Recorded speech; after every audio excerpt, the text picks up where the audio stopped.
So I'm not even gonna sugarcoat it. I absolutely loved this book. I probably have loved it more than a lot of books I've read previously, and that is simply for one reason. The twist is set up through the whole entire book, and you do not realize it until you get to the moment the twist is revealed.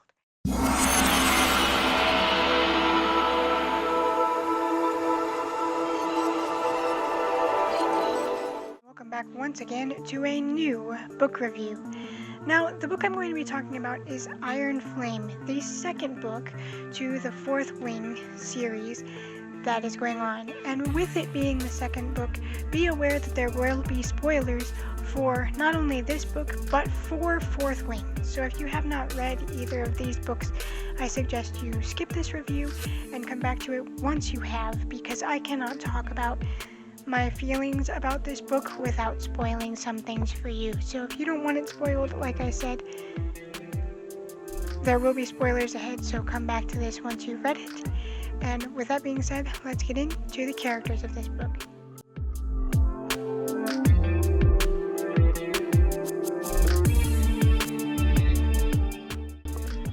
Now, once again, the characters of this book are Violet Soaringale and Xaden Ryerson, or however you say his name. And Violet is more coming into her own as a writer, whereas in the first book she was a scribe that felt like a fish out of water because she didn't think she would be destined the dragon riders side of things. So we see her and Xaden, the shadow wielding head of things, kind of coming into their own more in this book. So with that being said, let's get into my thoughts about this book, because I have a lot of them.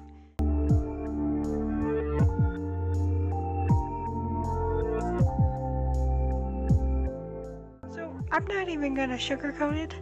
I absolutely loved this book. I probably have loved it more than a lot of books I've read previously, and that is simply for one reason. The twist is set up through the whole entire book, and you do not realize it until you get to the moment the twist is revealed.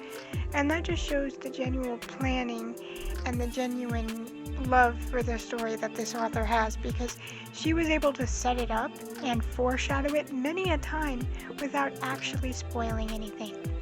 But before I get into that, in this book, we see the characters already bonded with their dragons, so we get more interactions with the dragons, whereas before, in Fourth Wing, it was all about earning the ability to bond with your dragon. In this one, that's already established, and we already know the personalities of the dragons. I love the connections between the dragon riders and the dragons. They're so funny. The dragons don't take any crap from the humans because they're dragons. No one can stand up to them. But they still listen to their riders because they chose them for a reason. So it's kind of funny to see that dynamic. And also, Violet having two dragons finally pays off near the end of this book. Because the whole time I was kind of thinking, okay, having two dragons proves that there's something special about her, but her second dragon, Andernia, hasn't really done anything for the story. Taran has been the dragon kind of doing everything and giving Violet her power and fighting what needs to be fought. And Andernia was just kind of there in the background, not really doing anything. So at first I was like, did she only need two dragons as a way to separate her from the other riders and prove that there's a reason she's the main character? Because that's kind of how it felt at first, but it does come in to pay off really well during the twist of the book. And come to find out, Violet finds out through circumstances that everything she has been taught to know about the dragon riders is a lie. That the griffins that they are said to be in a war with are not their biggest enemy. And they don't know why that the elders of this region kept that hidden from them, because that is information that they should be privy to if they wanted to know exactly what they were facing. So it turns out that Violet uncovers the fact that there are Venin, and she discovers this at the end of the last book, so that's not really a spoiler for this book, but we see her through this book kind of doing her own research and getting her own information, because she used to be a scribe, so she has connections into the scribes and thus into the information of their cities and all of this. So she uses that to her advantage in order to research and look up more information that the elders of her region would rather her not find out about. And through that end, while she's trying to research and find out what is really going on, because no one is telling her a straight answer, they also have to deal with classes, and they're going through like torture training. So if you're not into torture, there's a lot of this in this book, but they have to learn to endure torture in case they are captured by the enemy. They are not raising people that can defend themselves. They are raising people that can survive a war and be soldiers. They are not doing all of this just to prepare them. They're doing this to create soldiers for their army, which is why they're so cold-hearted in the fact that if a writer dies during the training, they die. They would be a weak link in a war anyway if they couldn't stand up to it.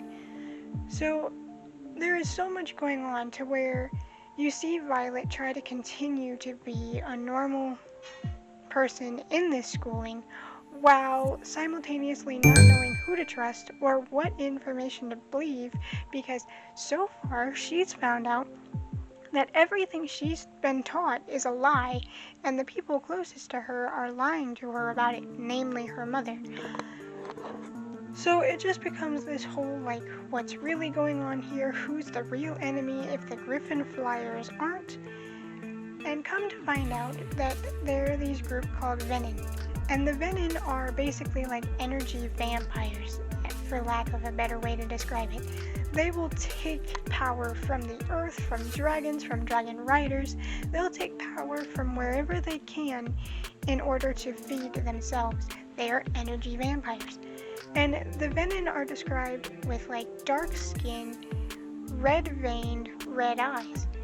And anyone can turn Venin at any point if they decide to siphon more energy from magic than they need, or that they themselves have with their dragons. So it becomes this, not only this play for information and Violet trying to figure out what is actually going on, but it also becomes this race against time, because they realize that they are fighting an enemy that they were never told about until it was too late. Until one of the characters, Xaden, takes it upon himself to absolutely expose all the lies that they have been telling them, which is why he set up the rebellion in the first place, just to save Violet from being tortured by this other character, because he had a weird obsession with her dragons and her power and was just wanting to punish her left and right. I didn't like him at all, and it turns out he's not really relevant to the story. I thought he would play a bigger role than he did, but he was just there to be like a secondary antagonist that was taken out halfway through the story. I don't even remember his name. So, But I loved this one so much better than the first. Like, the Fourth Wing was hyped up as one of the best fantasy stories in a while, and I just felt like it was lackluster. But this one I feel like could genuinely back that up, because it was leagues better than the first one. Don't get me wrong, I enjoyed the first book, but it felt like The Hunger Games and Divergent met How to Train Your Dragon. That's what it felt like. It didn't feel like anything new. It just felt repetitive. But this one, once its world had been established in the first one, this one just takes off. It is so good. The character moments between Xaden and Violet were so good. They had moments where they were having intimate moments, But those intimate moments weren't just there for the sake of the intimacy. They were there to establish them as a couple, and for Xaden to prove that he did love Violet and she wasn't just someone for him to have fun in the bed with and then do what he will after. And it's just like everything comes together, and like I said, the twist is foreshadowed through the entire book. Because Violet keeps having these dreams of the leader of the Venom coming for her and saying, "You'll turn, you'll turn, you'll turn eventually." Those were the dreams. In a way, the dreams did come true, but it was not in a way that I expected. I didn't expect the dream to come true at all, but the way it came true was like, oh, she got us. The author got us. And it was so cool to see that she had this plan all along and that she was telling us, hey, this is gonna happen. You're gonna think it's a dream. You're gonna think it may happen. But not only is it gonna be more than a dream, but it's not gonna happen the way you think it's gonna happen. And that was so cool. That was so cool. And I really cannot wait until my pre-order of the third one gets here, because I pre-ordered Onyx Flame when I was like a little more than halfway through Iron Flame, because I was enjoying Iron Flame so much. I love Xaden and Violet, even though there was a moment in the book where I was like, okay, too far, Xaden, too far, but I was buddy reading it with a friend, and he goes, okay, this is how I saw this moment. It wasn't him trying to intimidate her. It wasn't him trying to be like abusive or anything. It fit the story, it fit the narrative, and it fit what Violet was explaining. So he just went along with that, and I was like, okay, that's a good point. But this book was so good, and I really, really hope they find a cure for some certain issues. And I cannot wait to see what stakes the third one is going to have, because there was like a full-on battle in this one. So I'm like, if that was the stake in book 2, what are the stakes in book 3 going to be? Is it going to be solely about finding a cure, or is it going to be another big battle, or more venom coming in? I can't wait. I'm so excited. I cannot wait till my pre-order gets here. I wish it would be here already. I love this book. I love this book. And you know, I wasn't gonna get it originally, because the Fourth Wing for me was overhyped and overrated, because it did feel like a generic fantasy story. But I'm glad that I had in-store credit with my Barnes & Noble membership, because I technically got this book for free with that in-store credit, and I'm so glad I got it. I cannot wait for the third one. Alright, I've been rambling for long enough. My camera's yelling at me that it's getting low battery, so I'm going to go. Hope you guys enjoyed, and I hope to see you next time. Bye!